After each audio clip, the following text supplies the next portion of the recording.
Welcome back to another video, everyone.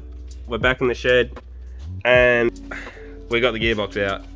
Age-old trick, forgot to pull the shifter out, but we got there. There you go, now you can see what's going on. So quick inspection, got to dump the oil on the box still, but I got to suss the clutch out, see if it needs a rebuild or not. I just hit my head on the hoist. Doesn't look too bad, but we'll suss it out and we'll go from there. All right, welcome back to getting ready for Queensland for Hi-tec. As you'd have seen, I don't know if we'll put it in this video or the next video. I don't know how I'm gonna do things anymore, but obviously gearbox come out, clutch got rebuilt, gearbox is now back in. So it's happy days, all freshly machined and whatnot. Tower shaft back in with fresh uni joints in it. On to the next issue though, is lucky the old man was going over it pretty thoroughly. You know, just doing your usual checks. The driver's side low control arm is pretty much, yeah, left the chat. So I'll show you something. It's actually crazy that I managed to finish our battles off like this. I thought it wasn't feeling quite right. I thought it might have been the power steer pump. But yeah, have a suss of this.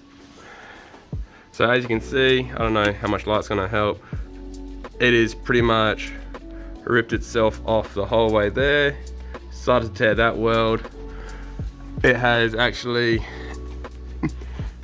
torn the bracket off there, and it has started to tear the cross member through here. That's still torn off. And if you come around to this side, you can see it's torn the LCA mount through there, and it's actually started to separate the cross member here. So yeah, super lucky that we got out. The other side here has got some truth marks. It's starting to separate. It's hard right there, starting to separate, and then up here as well, it's got some stress fractures too. So really lucky we actually got out of Winton without this thing completely ejecting itself. Credit to Toyota engineering. Now we have to go through, re-engineer it, make it a little bit better so I can handle out. The only thing I can really put it down to is on the driver's side.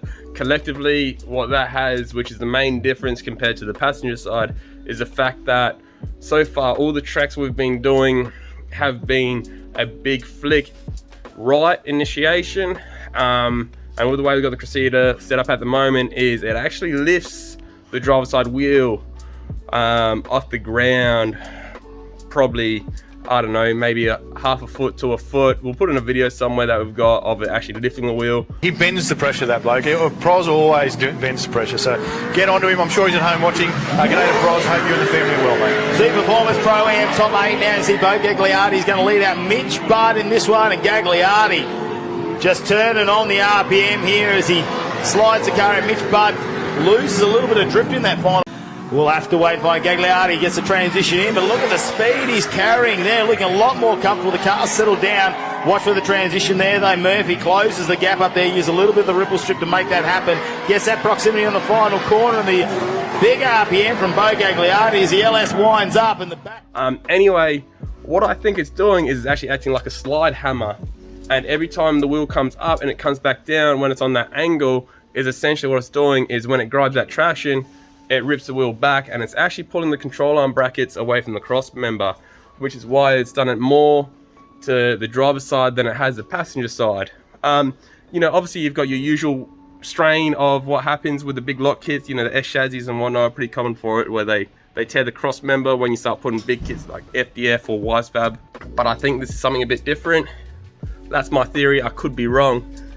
If anyone else that watches these videos has a Cressida and you've seen something like this, let me know, and let me know what your theory was as well, because you know, even though we've gone pretty deep into this thing of custom making things, we're still learning every day. But yeah, into fixing that, and then we're off to Queensland. All right, we're back, another day in the shed. So I'll show you the design we've got and that we're working with. This side here is all done. So we've, yeah, obviously plated this to make this thicker, and then ran a gusset plate along there. And then this is the side here, it's obviously not painted yet. Having a few issues, obviously, trying to get all the oil and stuff out. So you can see at the top here, a few spots, didn't want to weld too good, but once I got it going, weld's come out all right. So yeah, that should give it strength, both left and right, and obviously in and out. So all things going well. It's heaps stronger than what it was from factory, so I can't really see us having an issue from here on out. Need to get this thing tied it up pretty good before we go to Queensland, because we're doing something exciting. But yeah, we'll I still need to bleed the clutch after getting the gearbox back in, get that power cable ran because that got melted in the fire, so we made a new one. Get that done, a couple little jobs, some fiberglassing, little repairs like this here and there that I need to fix up, and yeah, maybe take it for a test somewhere if we have enough time, which would be exciting. I don't know if I'm gonna stop the video here or not. I sort of just, you know, just tinkering and keeping everyone informed of what we're doing. But yeah, just keep on cruising. Welcome to Bo's nighttime vlogs, where I have horrible lighting and a whole bunch of updates of things. I don't know. We might put snippets in of other videos I was recording because I don't know how this video's gonna plan out. But anyway, the Cressida is out the shed again and almost ready to go. We've had a disastrous week. So yeah, but I'm hitting the road Thursday night to get to Queensland Raceway from Adelaide, detouring past Victoria, you know, for a little jazz up on the old girl. But we'll keep you posted on that one. So here it is on the ground. I don't always sound RBJZ, someone's getting into it. Yeah, obviously it hasn't got its makeup on at the moment. We've been respraying all the panels and whatnot, just the ones that need it. And yeah, just revamping the inside. So I'll open the door. So yeah, still need to finish all the carpet off and whatnot, but new clutch is in, which is sweet. Selects gears, starts and goes. Thought we were having what seemed to be a throttle position sensor issue. Replaced a couple of them, but what we had was a, oh no, I just set it up. I don't want to mess with it after I've set it up. Pretty much, I could move the butterfly about 30 or so mil. Actually, I might put in a cheesy video I've got of it doing it the wrong way. It's flogged out here in the side, so we could stand on the throttle and that would move, but the throttle wouldn't actually open. So yeah, we went through 3 throttle position sensors, and then on the third one I was in there, I was like, you know, we sort of narrowed it down to a bit of like, we noticed the butterfly was doing weird things, but we didn't think it was doing what it was doing. So now look, found the issue. I'm just gonna put a little tack weld on the side of it, and that should get us through Queensland, which should be sweet. Painting the panels was another nightmare.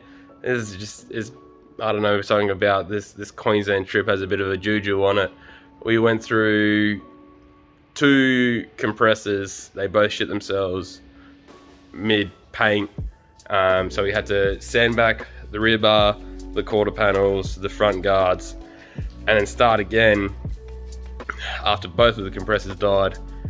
And then I went out to Bunnings. I bought myself just a cheapie to, you know, get the job done, and well, it barely kept up, and then it got too cold, and yeah, but they're good enough for a drift car or for a race car. So yeah, get this thing all prettied up, get the makeup back on it, get it on the trailer. By the time you guys see this, I'll be more than likely on the road, ready to roll. So see you around at Hi-tec.